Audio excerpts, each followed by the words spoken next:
आता पुढची बातमी खरातबाबतची। भोंदू बाबा अशोक खरात चौकशीच्या फेऱ्यात आहे। एसआयटी कडून खरातची चौकशी सुरू आहे। महिला लैंगिक शोषण प्रकरणामध्ये खरातवर गुन्हा दाखल झालेला आहे। प्रतिनिधी किरण गोटूर यांच्याकडून तपशील घेऊयात। किरण, खरातच्या चौकशी दरम्यान आणखी काही बाबींचा खुलासा होऊ शकलाय का?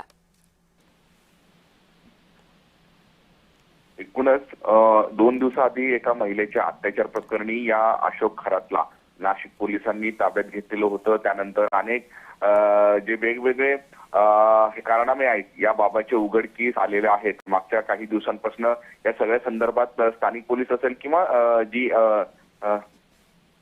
एकूणच एसआयटी स्थापन करण्यात आलेली आहे। या दोघांकडनं ही संयुक्तरित्या या सगळ्या संदर्भात चौकशी सुरू आहे। मागच्या काही वर्षांपासून या बाबाने मोठ्या प्रमाणात मालमत्ता माया सुद्धा जमवल्याचा संशय आहे। आज सुद्धा या बाबाची जे एसआयटी कडून कसून ही चौकशी सुरू आहे। त्यामुळे अजून काय काय या सगळ्या प्रकरणामध्ये अजून काही कारणामे या बाबाच्या उघडकीस येतात का हे बघणं महत्त्वाचं असणार। जी, धन्यवाद किरण सगळ्या माहितीसाठी।